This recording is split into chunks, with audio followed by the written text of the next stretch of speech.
how love works. But the fruit of the Holy Spirit is love, joy, peace, patience, kindness, goodness, faithfulness, gentleness, self-control. Against such things, there is no law.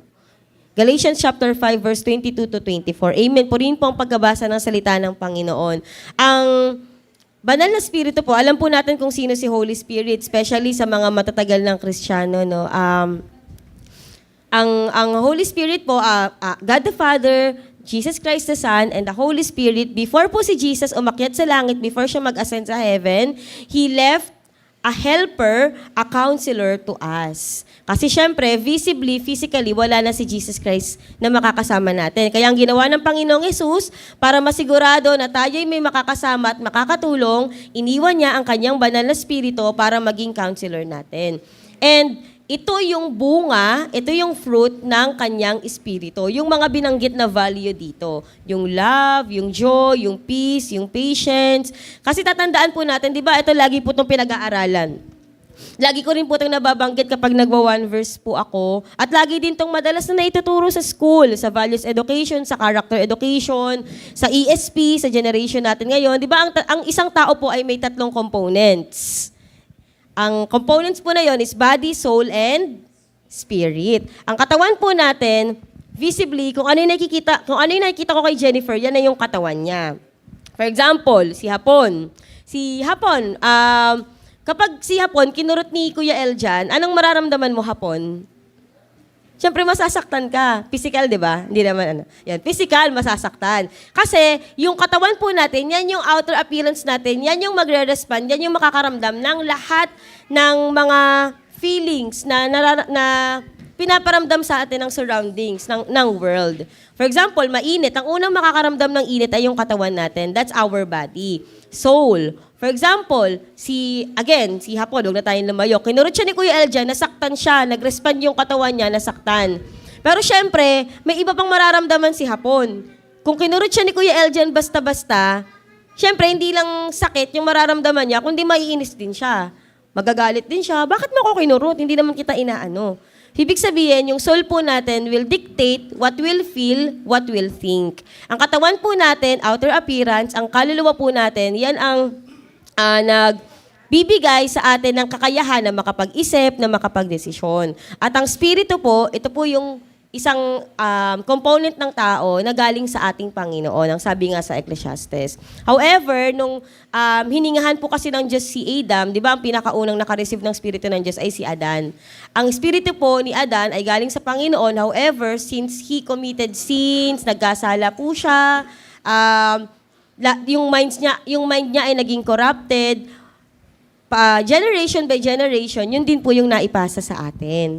Sabihin, yung human spirit is sinful, corrupt, and evil. Dahil yung espiritu po ng Diyos na hininga niya, yung espiritu ng Diyos na hininga niya kay Adan ay pure, holy, but as time goes by, nagkasala, as well as us sa atin din po. Naipasa po sa atin yung ganong espiritu. That's why God sent His Holy Spirit. Kasi ang Holy Spirit, from the word itself, it is holy, it is righteous, it is pure. Kaya nga po, di ba kadalasan, ang espiritu ng tao o yung will natin ay masama, pero ang espiritu ng Diyos yung magtatama ng lahat ng kasamaan ng yun. Kaya nga nakalagay dito, Holy Spirit will never produce nor dictate bad things. Kaya nga kapag naiisip mo na sampalin yung katabi mo, kurutin yung katabi mo, nakawan yung kapitbahay nyo, pumatay ng tao, magsinungaling, kapag yung mga bagay po na yon ay naisip nating gawin, definitely, hindi po yun galing sa banal na spirito. Kasi ang dapat lang at ang kaya lang na i-produce ng spirito ng Panginoon ay kabutihan, ay love, joy, peace, patience, goodness, gentleness, self-control, faithfulness, at lahat ng mga nakalagay po dito. Anumang value, anumang bagay, anumang kaugalian, anumang character, anumang attitude na wala po dito ay hindi bunga ng Espiritu ng Diyos. Anumang mga bagay, anumang value na wala po rito will never please the Lord. Because ang fruit po ng Holy Spirit ay ito pong siyam na to. Naintindahan po ba natin? Amen. Kaya ngayon po, magfo-focus po tayo sa pinakauna. Siyempre, ang nakalagay po dito sa next slide natin, Ayan, ito nga po pala yung topic natin or yung title natin. Wait lang, ayan. But the fruit of the Spirit is love. Kaya ang title po natin for today is Spirit of Love.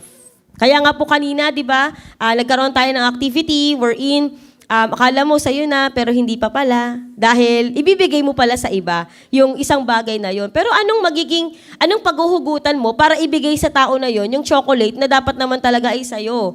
Hindi mo yun basta-basta ibibigay sa hindi mo kakilala, tama ba? For example, si Sigel, binigay niya kay Divine. Kasi meron silang connection ni Divine. May relationship sila ni Divine na in-invite ni Divine si Sigel dito. Kaya syempre, ibibigay niya yun bilang pasasalamat.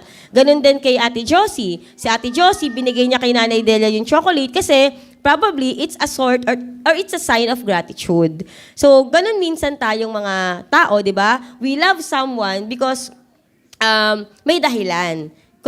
Conditional yung pagmamahal natin sa mga tao. But today, God will be teaching us how to love unconditionally and what is really the meaning and the true definition of love based on the Bible, based on the Lord. Love the Lord your God with all your heart and with all your soul and with all your mind. This is the first and greatest commandment. And the second is like it. Love your neighbor as you love yourself. Matthew chapter 22 verses 36 to 40. Amen. Purihin po ang pagkabasa ng salita ng Diyos. Ang love po na tinutukoy dito, tandaan po natin, ay hindi lang pag-ibig sa kapwa, hindi lang pag-ibig sa pamilya, hindi lang pag-ibig sa kaibigan, sa boyfriend or girlfriend, hindi lang pag-ibig sa mga bagay, sa mga pangarap o ambisyon natin sa buhay.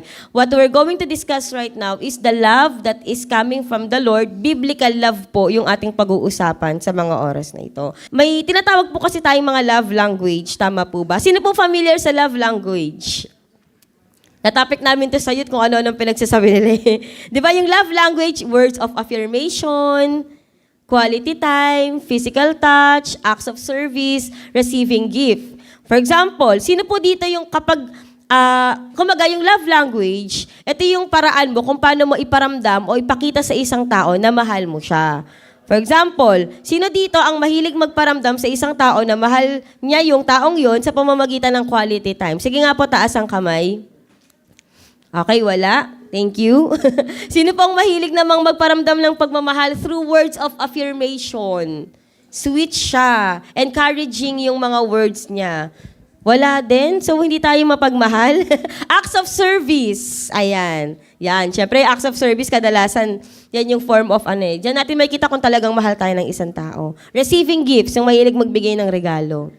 Ayan.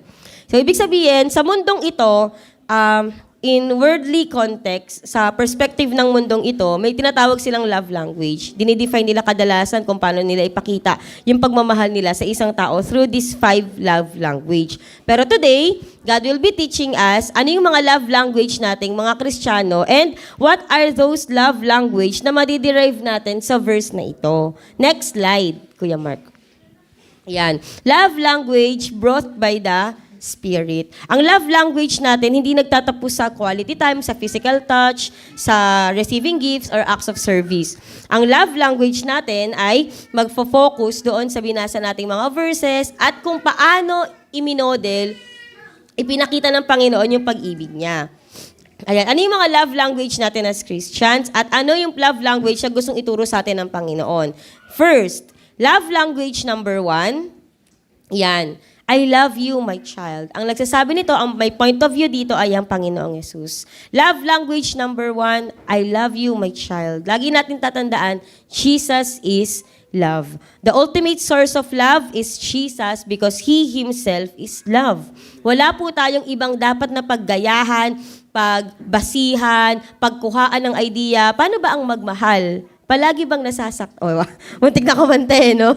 Kumbaga, ang dami nating mga di ba, mahilig tayong makinig sa mga love speakers, sa mga motivational speakers, kapag maganda sa pandinig at kapag naayon sa pakiramdam natin, pwede to, pakikinggan ko to kapag tungkol sa love. Marami tayong mga pinapakinggang speakers kadalasan na we think effective pagdating sa pag-advise sa pag-ibig, pero lagi nating tatandaan, wala tayong ibang pwedeng pagkuhaan ng ideya at paraan kung paano magmahal kundi ang ating Panginoong Yesus because He Himself is love. Kumbaga, ang pinakamatibay na katibayan of His love, alam na po nating lahat yan, yung crucifixion, yung kanyang pagkapako sa krus ng Kalbaryo. Bakit? Kasi di ba ang Panginoong Jesus, He intend to stay in heaven sa tabi ng ating amang nasa langit. Pero dahil mahal tayo ng Diyos, inialay niya yung kanyang buhay para tayo ay maligtas. Sino po dito ang ligtas na? Sa tingin ninyo? Ligtas na po tayo, di ba? Dahil tinanggap na po natin ang ating Panginoong Jesus.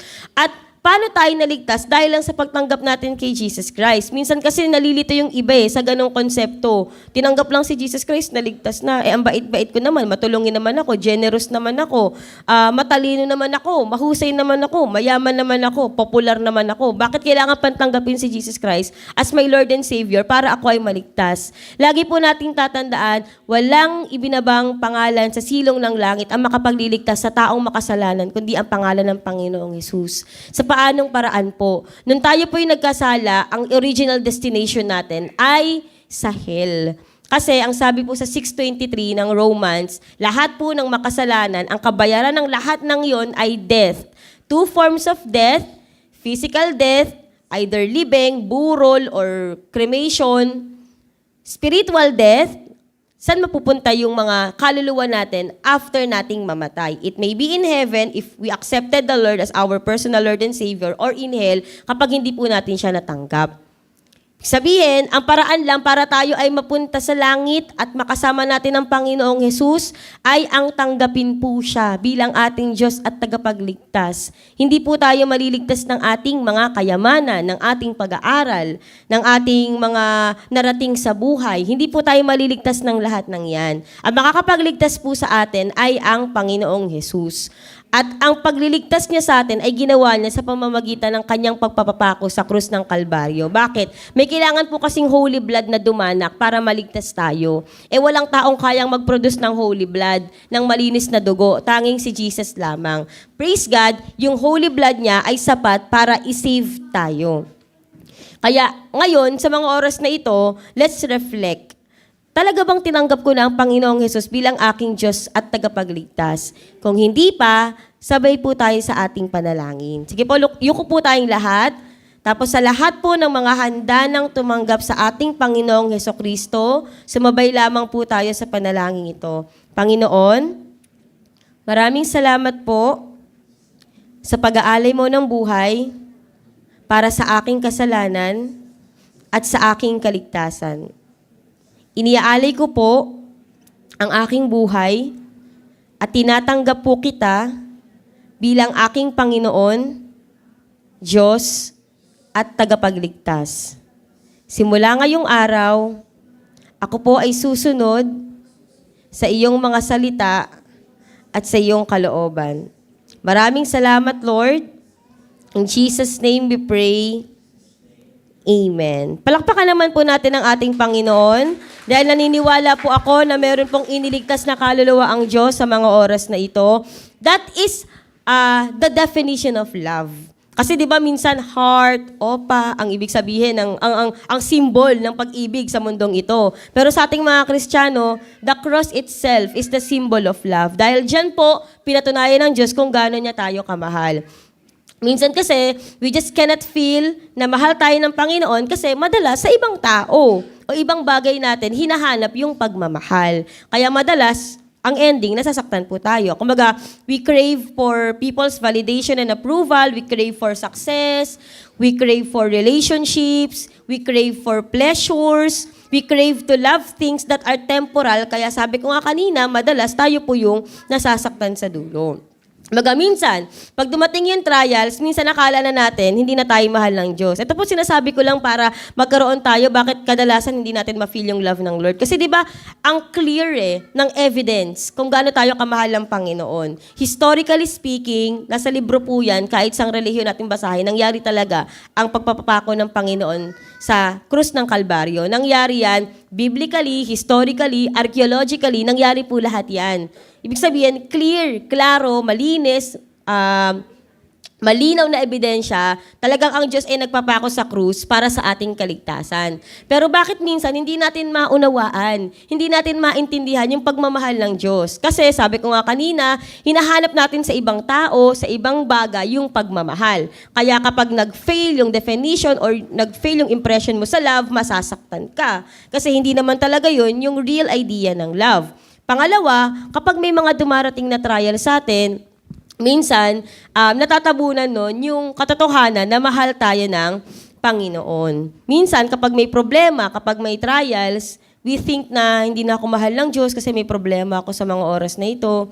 Siguro hindi ako pinapakinggan ng Panginoon, hindi niya ako mahal kasi hinahayaan niya ako na mahirapan sa problemang to. Kadalasan, natatabunan yung katotohanan na mahal tayo ng Panginoon kasi na-overwhelm tayo gano'n ng masyado ng mga problema natin. But always remember na there's a season of triumph and trials. Hindi talaga lahat sa oras puro triumph, puro successes, puro breakthrough. Kadalasan, meron din talagang mga breakdowns. Meron din talagang mga trials. Sinabi to ng isang preacher, consider trials as a season.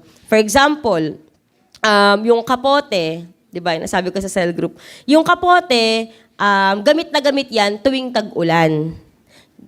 Yung lalo na pag may hoodie, gamit na gamit yan tuwing may bagyo, tuwing malamig, tuwing winter, wow, sana all may winter. Tuwing malamig, yung panahon, di ba, lagi nating ginagamit, mas na-appreciate natin yung purpose, yung existence ng ating mga jacket, ng ating mga kapote. Pero pag tag-araw, ginagamit ba natin yon? Hindi po, di ba? Kasi mainit. O anong ginagawa natin sa mga kapote? Anong ginagawa natin sa mga jackets kapag hindi natin ginagamit? Tinatapon ba natin? Tinatago. Hindi naman natin binebenta, nilalive sa TikTok, nilalive sa Shopee. Hindi naman po natin ang binebenta or ginagawang pre-love. Ang ginagawa natin sa jacket natin or sa kapote natin, tinatago natin kadalasan para pag dumating ulit yung araw ng taglamig, kapag dumating ulit yung tag-ulan or malamig na panahon, may madudukot tayo, may magagamit tayo na jacket or kapote. Big sabihin, may season of rain, may season of sunny day, may season of winter, di ba? May 4 seasons nga ang world eh. So, sa Philippines kasi, 2 lang seasons natin, dry and wet season. Pero definitely, magagamit natin yung jacket. Kaso, kailangan lang talaga nating maghintay na bumalik yung taglamig para ma-appreciate natin ulit yung purpose ng jacket na yon. And kadalasan, ang buhay natin ay parang ganon. Season by season lang. May season of trial, may season of triumph, may season of breakthrough, may season of breakdowns. Pero ang mahalaga, ang pinaka-bottom line or ang pinaka-nasa top ng lahat ng yon ay mahal tayo ng ating Panginoon. So sana, even during the darkest areas ng buhay natin and even sa pinaka-successful limelight ng buhay natin, matatandaan natin yung katotohanan ng mahal tayo ng Panginoon. Naniniwala po ba tayong mahal tayo ng Diyos? Handa po ba tayong maniwala sa katotohanan ng mahal tayo ng Diyos kahit na nahihirapan ka?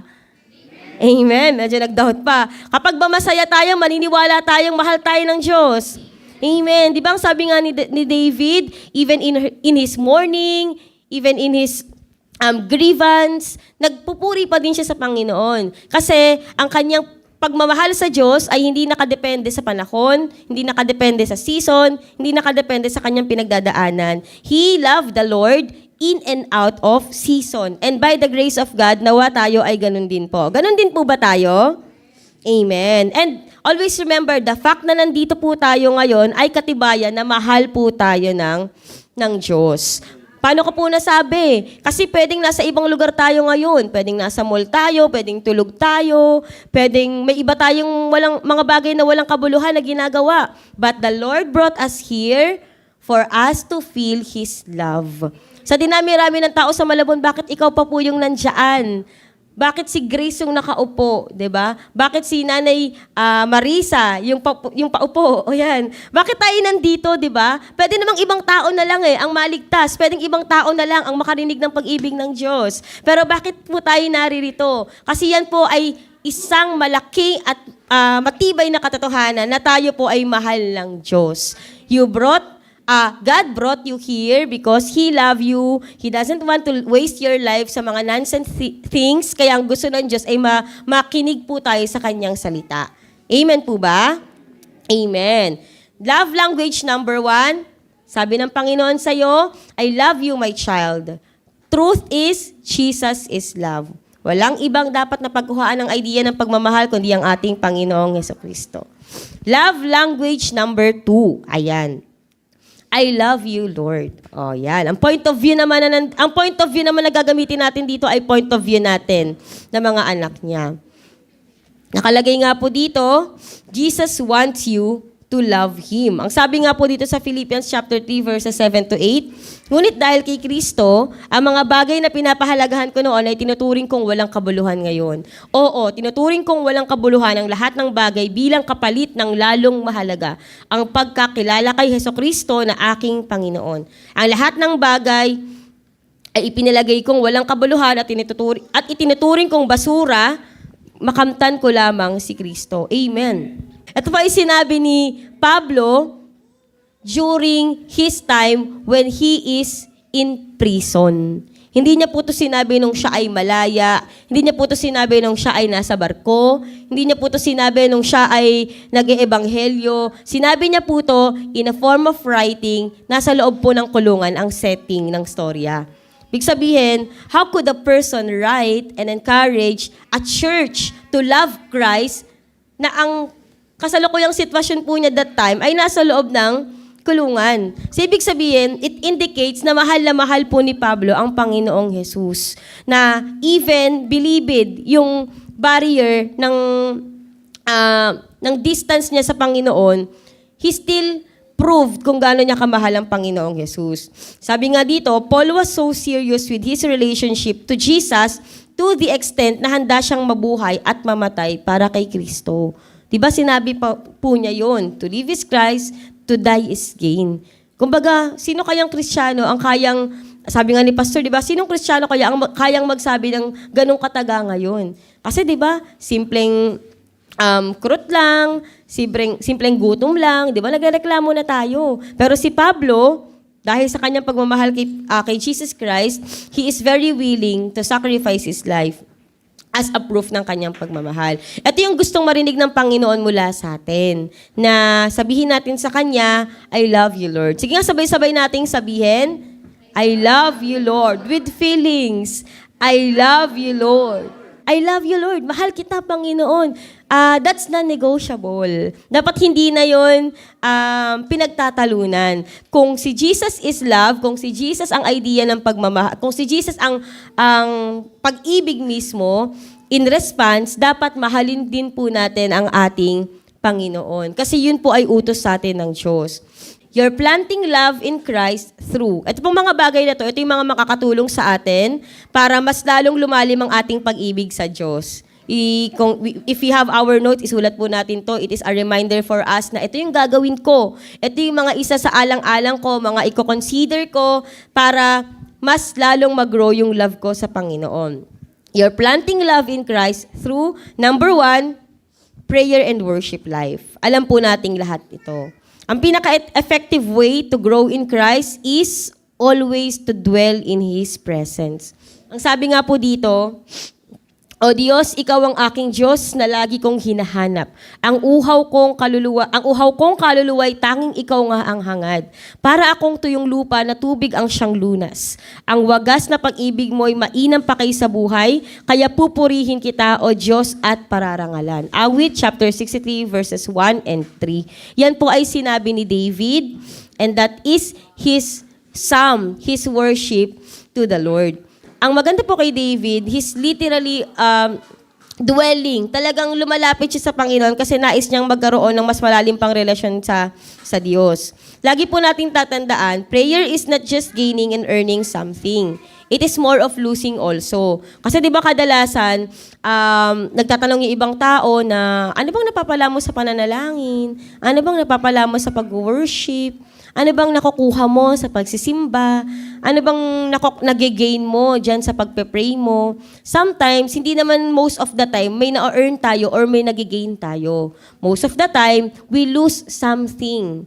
Diba? Ang sabi nga kadalasan, we lose pride, we lose greed, we lose laziness, we lose impatience, and we lose things that doesn't glorify the Lord. So kadalasan, hindi naman puro earn, gain kapag tayo ay nananalangin. Yes, indicator yon or matik na yon kapag nagpe-pray tayo, we gain something. Pero pansinin din natin yung kabilang side na we also lose something. We lose impatience, di ba? We lose mga ugali na hindi nakakapag-glorify sa Panginoon. Kaya nga si Jesus himself prayed to the Lord, to the Father. Di ba ang sabi niya before siya i-crucify, Lord, take this cup of suffering away from me. Kasi, syempre, physical na katawan pa din yun. Mahihirapan pa din siya na, yung idea pa lang na ipapako siya sa krus, mahirap na para sa kanya. Kaya nga sabi niya nun sa Diyos Ama, take this cup of suffering away from me. Pero ano yung sa dulo ng prayer niya? But Lord, let your will be done. Ibig sabihin, ang pananalangin po natin at ang pagsamba natin sa Panginoon ay mas magpapagrow pa ng pag-ibig natin sa Diyos. Kaya nga po, di ba, napapansin nyo, kahit na hindi na kaya ng katawan natin, kahit na hindi na kaya ng bulsa natin, kahit na hindi kaya ng mga oras natin, we're still trying our best to worship and pray to the Lord. Kasi alam natin na dito mas mag-grow yung ating pagmamahal sa Kanya. Kaya, isa sa pinaka-effective na paraan para po tayo ay mas lumalim ang pag-ibig natin sa Panginoon, let's pray and worship the Lord. Second, faith and obedience. Pangalawa po, faith and obedience. Ayan. Nakalagay po dito, John 14:15, kung ako iniibig nyo, tutuparin niyo yung aking mga utos. Ang Panginoon na nagsabi nito, if you love me, you will keep my commandments. Napakasimple po, di ba? Napakalinaw. If you really love me, edi susundin mo yung utos ko. Yun yung perspective ng ating Panginoon. Isa sa mga best example kasi po dito, di ba, si Abraham, nung siya po ay pupunta, mag-aalay ng sakripisyo sa Diyos, hindi naman baka, hindi naman hayop yung iaalay niya eh. Ano po yung iaalay niya? Yung anak lang naman niyang, si Isaac, na sobrang tagal niyang hinintay. Na buong buhay niya ata, hinintay niya, tapos ang gagawin ng Diyos, ipapaalay sa kanya. But what Abraham did is, he still sacrificed. Diba, imagine, akit siya ng bundok, bit-bit niya yung anak niya, siguro nagpa-flashback sa kanya, nang tagal kong hinintay itong anak ko, tagal kong pinanalangin to. Pero isa-sacrifice ko sa Panginoon. Pero dahil gusto niyang masunod, yung inuutos ng Diyos sa kanya, he still sacrificed. At yung obedience, na kay Isaac din. Kasi di ba kadalasan, mas na-appreciate natin si Abraham. Pero di ba, tignan din natin yung perspective ni Isaac. Imagine, nasa isip niya, bata-bata ko, papapatayin ako para lang i-sacrifice. Di ba nasa isip nun, wala siyang kaalam-alam sa mangyayari, pero nagtiwala siya sa tatay niya. At sumunod siya.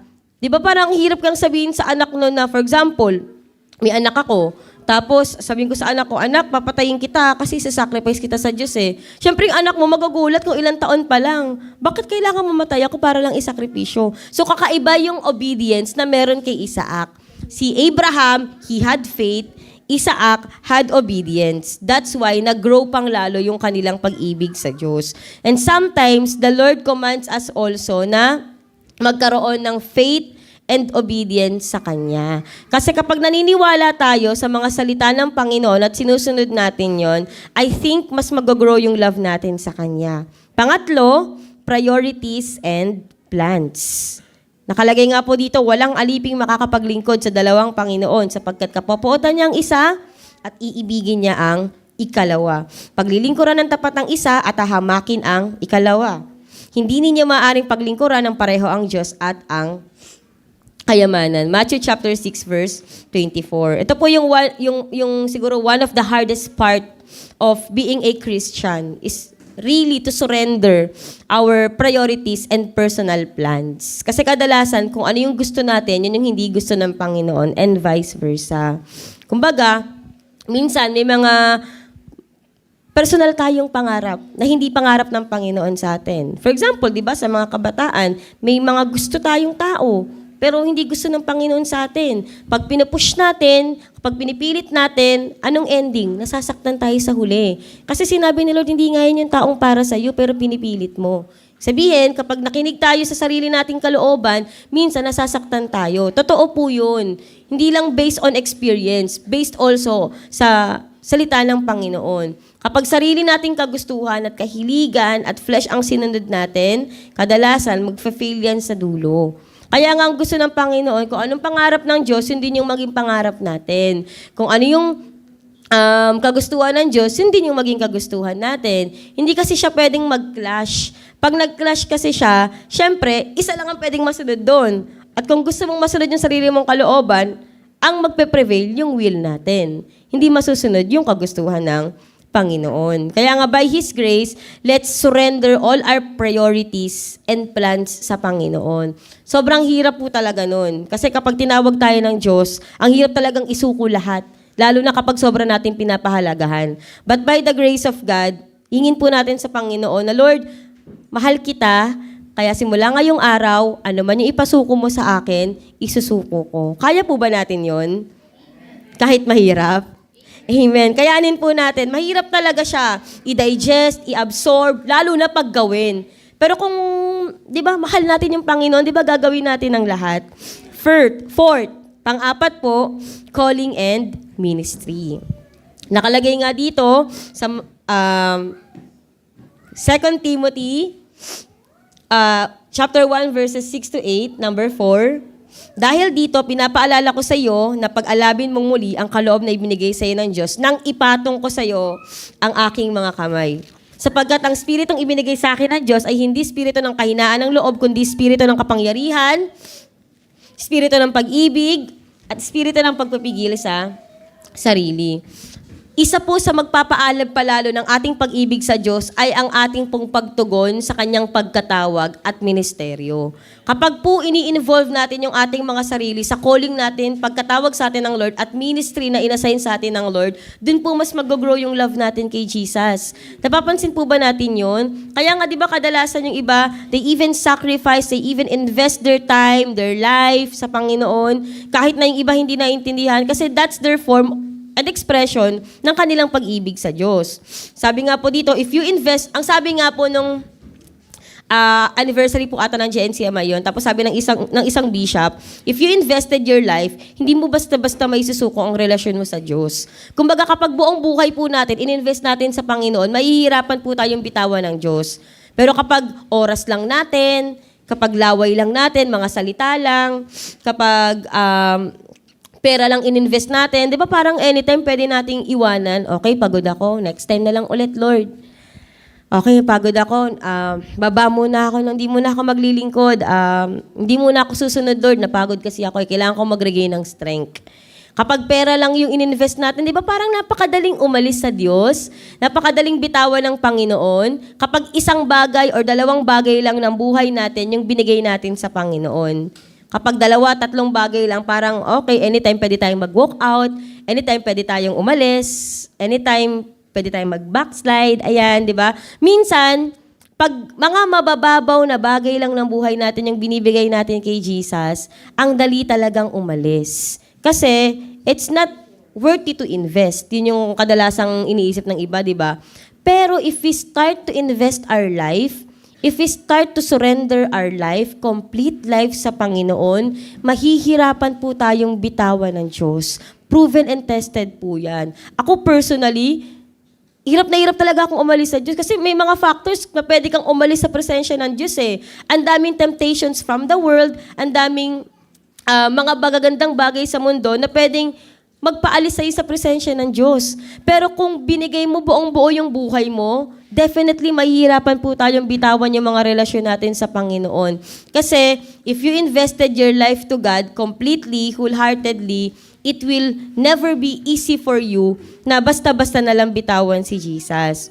Kaya nga, di ba sa kantang Lord, I offer my life, di ba yung kantang yun, ano yun eh, mabigat yun eh. Yun talaga yung isa sa mga unang Christian songs na natutunan ko na talagang umagulgol talaga ako ng iyak.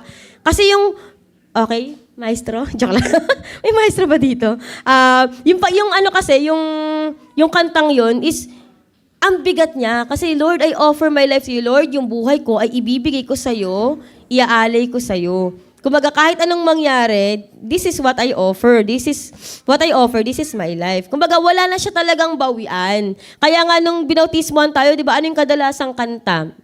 Music again, joke lang. I have decided to follow Jesus, di ba? Sabihin, nagsimula akong sumunod sa Panginoon, hindi na ako tatalikod pa.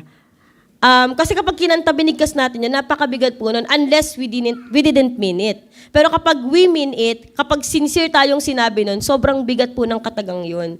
Na Lord, mahal kita, kaya hindi kita tatalikuran, kaya hindi kita bibitawan. At sobrang sarap po sa pakiramdam na hindi mo bitawan ng Diyos, hindi dahil may kailangan ka sa Kanya, hindi dahil nakadepende ka sa kapangyarihan niya, kundi dahil mahal mo ang Diyos. If we love the Lord, if that's the main reason why we're still intact with the Lord, if we love the Lord, yun yung pinakadahilan, hindi po tayo mahihirapang maging Kristiyano. Hindi po tayo mahihirapang mahalin ng ating Panginoon. For example, di ba kapag nagta-tithes and offering tayo, may basket, kapag maghuhulog tayo ng tithes natin, di ba hindi naman natin babawiin, hindi naman natin kukunin, kasi you offer it binigay na natin, sinut na natin sa basket. Hindi naman tayo manghingi ng sukli kay Nanay Dela, kasi 3K po yung binigay ko 2.5 lang po dapat. Di ba hindi tayo manghihingi ng sukli? Hindi natin kukunin yung envelope, hindi natin kukunin yung in-offer natin because that is what we offer. And the moment na nalaglag mo na yung offering mo sa basket, wala nang bawian yun. Consider our relationship with the Lord in that context na pag binigay natin ang buhay natin sa Kanya at pag minahal natin ang Panginoon, wala nang bawian. Bawian ng buhay siguro. Kasi kapag namatay naman tayo, sa Diyos ang punta natin Pero sana, starting this day, wag na po nating gawing biro or i-take advantage si Lord or gawing cheap ang relationship natin kay Jesus. As much as possible, by the grace of God, trabahuhin natin, seryosohin natin. Hindi naman seryosong hindi ka nangingiti all the time sa buhay mo. Pero yung seryosong, Lord, seryoso ako sa relasyon ko sa'yo, kaya araw-araw akong mananalangin. Magde-devotion talaga ako. Magpe-pray talaga ako, mag-worship talaga ako. Kaya po ba natin yon? Amen. By the grace of God. Number 3 and last. Love language number 3. Pakisabi po sa ating mga katabi, I love you bro. I love you sis. Ayan. Mahal mo ba yung katabi mo? Dapat lang. Kasi ang Diyos, gusto po ng Diyos na mahalin natin ang isa't isa. Jesus wants you to love your neighbors too. Nakalagay nga po dito, kayo'y maging magpakumbaba, mahinahon at matyaga, magparaya dahil sa inyong pagmamahal sa isa't isa. Ephesians chapter 4, verse 2. Ang gusto po ng ating Panginoon, hindi lang natin siya mahalin. Hindi lang po tayo mahal ng Diyos, kundi mahal din natin ang ating kapwa. Kaya nga po sa pinakaunang verse natin, 'di ba? Ang nakalagay po doon, this is my greatest commandment. Love the Lord your God with all your heart, with all your mind, and with all your soul. This is the second commandment. Love your neighbors too. Mahalin po natin ang ating mga kapwa. Nakalagay nga po dyan, di ba, sa next slide, kayo'y maging magpakumbaba. Ibig sabihin, we should have attitude that pleases the Lord.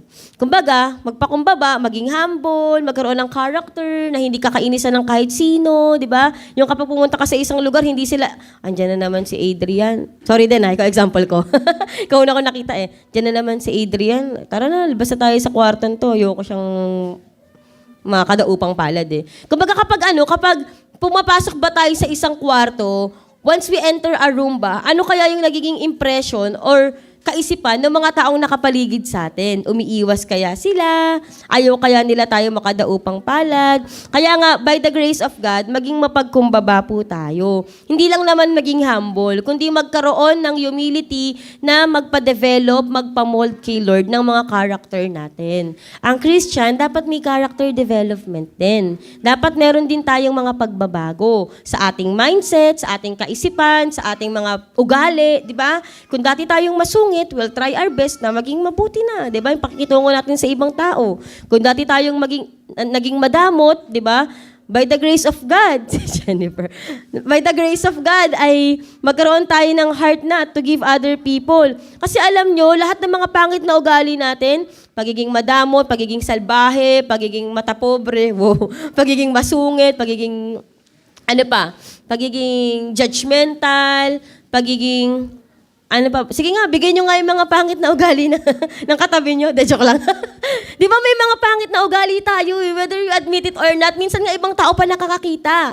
Pero lahat po ng mga pangit na attitudes natin, praise God, tinuturo sa church natin kung paano siya properly i-address, kung paano siya properly i-manage. Emotion natin, tinuturuan tayo ni pastor ng mga leader natin, how to properly manage our emotion, how to cater other people's feelings. Ibig sabihin, God wants us to learn kung paano magkaroon ng character at attitude that pleases God. Sa next slide po, meron po dyan, second bullet, maging mahinahon. We should be gentle in dealing with others. Ayan. Hindi po dapat tayo laging nakasigaw.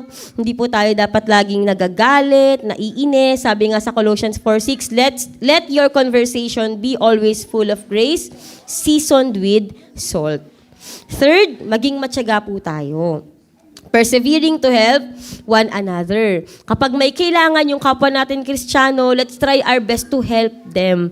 Hindi lang po through prayer. Prayer is effective and prayer is powerful. Pero most of the time, dapat po practically magtulungan po tayo. Purihin ang Diyos kasi di ba pag may nangangailangan, chat lang sa GC, magsisend na ng Gcash, magbibigay na ng pera, di ba? Purihin ang Panginoon kasi we're not just Christians by words. Hindi lang tayo mga Kristiyano sa salita. Kasi ina-apply po natin yung mga natutunan natin na tulungan din yung ibang tao. Hindi lang po natin dapat sila ipanalangin. Tulungan din po natin sila practically. Pag may kailangan sila, financial man yan, practical man yan, emotional na pangangailangan, let's help them by the grace of God. And last, ayan, magparaya.